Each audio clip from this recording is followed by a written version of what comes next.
你有没有过这种时刻，看到别人失败，你心情变好了？不是幸灾乐祸那种笑，是一种很安静的爽。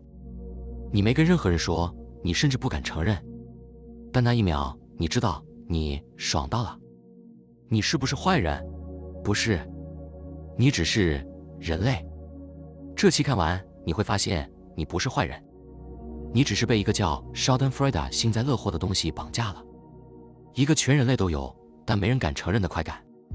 它藏在你最善良的朋友脸上，最体面的同事嘴角，最温柔的家人心里。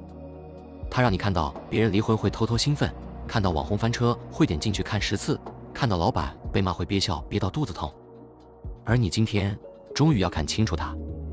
这期我们拆4件事，为什么别人失败你会爽？为什么是他失败你才会爽？越亲近的人失败，为什么你会越爽？还有最后，为什么你会主动去找别人失败的内容看？第一层，这不是恶，是大脑在奖励你。德文有一个字叫 Schadenfreude， Schaden 伤害， Freude 快乐，合起来看到别人倒霉你会快乐。德国人为什么要发明这个字？因为他们发现这种感觉太普遍了，普遍到必须给它一个名字。英文没有对应的单字，中文也没有，但每个语言的人都懂这种感觉。2006年，德国马克思普朗克研究所做过一个实验，他们让受试者躺进大脑扫描仪，然后播放2种影片。第一种，别人中奖，笑得很开心；第二种，别人摔倒，狼狈爬起来。猜猜哪一种影片让受试者的大脑更兴奋？第二种，而且亮起来的区域叫腹侧纹状体。这个区域主管什么？奖赏吃到巧克力会亮，中彩票会亮，被赞美会亮，而看到别人失败也会亮。你的大脑把别人倒霉当成奖励发给你，为什么？因为这是写进你基因里的程序。原始人时代，部落里的资源是有限的，别人狩猎失败代表你有更多肉吃，别人生病代表你有更多配偶选择，别人地位下降代表你的相对地位上升。在那个年代，别人失败等于你存活几率变高，所以大脑进化出一套机制，看到竞争者倒下奖励你一下，让你下次更愿意观察，更愿意比较，更愿意在族群里向上爬。这套程序没有因为你穿了西装住进大楼用了 iPhone 而消失，它在你刷 IG 的时候运作，在你看新闻的时候运作，在你听朋友抱怨工作的时候运作。你以为你是坏人？不，你只是被祖先写好的程序跑了一遍。第二层，为什么是他失败你才会爽？但问题来了，如果这只是大脑奖赏机制，那你应该看到任何人失败都会爽。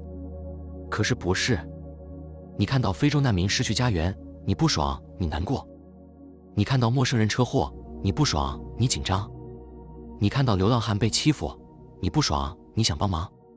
那为什么看到某些特定的人失败，你才会偷偷爽？心理学给出3个条件。条件1，你曾经羡慕他，他拥有你想要的东西，可能是钱，可能是身材，可能是伴侣，可能是工作，可能是父母的偏爱，你嘴上没说，但心里记着。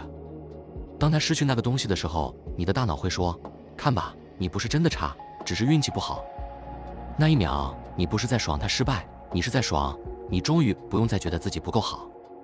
条件2，他曾经比你高一阶。注意，不是高很多阶，是高一阶。马斯克破产你不会爽，他离你太远。但高中同学年薪刚超过你3万块，然后突然被裁员，你会爽，因为他是你的参考坐标。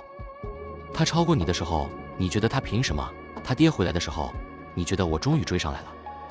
人不会跟天上的星星比较，人只会跟身边的人比较，而身边的人失败就是你的胜利。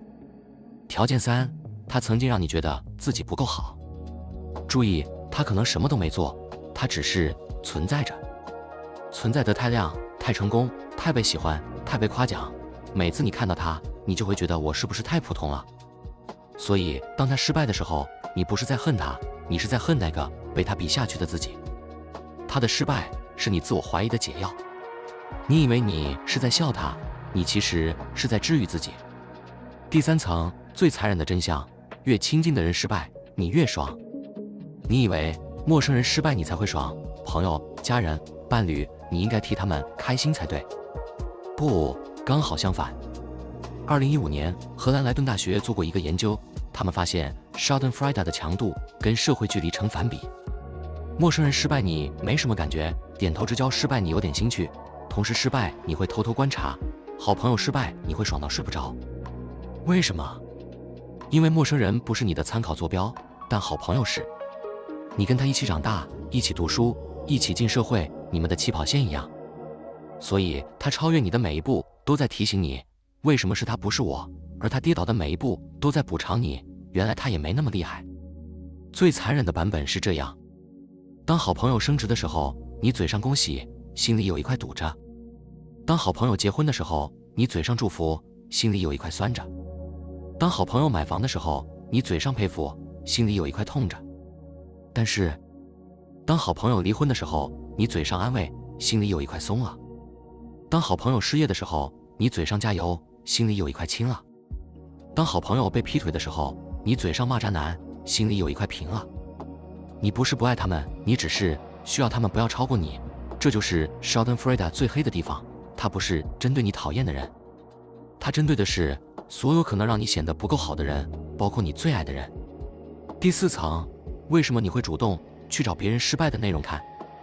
到这里，你可能还会说，好，我承认我看到别人失败会爽，但那是被动的，是不小心看到的。不，你不是不小心，你是主动的。打开你的 YouTube 观看记录，打开你的 Google 搜寻记录，打开你花了3小时的 Threads， 里面有多少是别人失败的内容？网红翻车的影片，你点过几支？明星离婚的新闻，你看了几遍？前任现任的 IG， 你偷看了几次？那个你讨厌的同事，你看过他几次？你以为你只是滑到，不，你是在找。算法只是把你的搜寻行为翻译成他听得懂的语言，然后一直喂你。他不是在洗你的脑，他是在满足你。你的 Schadenfreude 养大了整个娱乐工业。网红人设崩了，100万点阅，明星疑似出轨，热搜第1，富豪破产内幕，算法狂推，素人翻车合集，你看到第几支？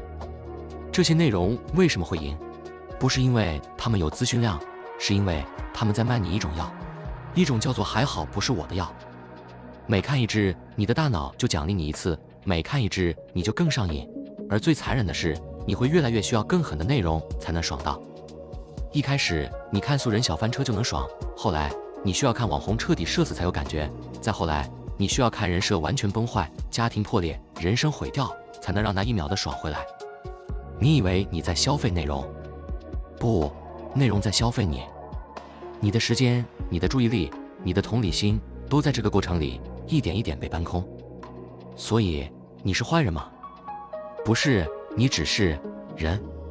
全世界70亿人，没有一个没体验过这种快感。差别只在于，有些人假装自己没有，他们会说我才不会这样，我替朋友开心都来不及了，然后在心里偷偷数着朋友的失败。有些人被他绑架一辈子，他们的快乐全部建立在别人的痛苦上，身边的人越惨，他们越亢奋。这种人最后身边只会剩下比他们更惨的人。还有极少数人，看清楚他，然后继续做选择。看到朋友失败，你还是会偷偷爽一下，那1秒挡不住。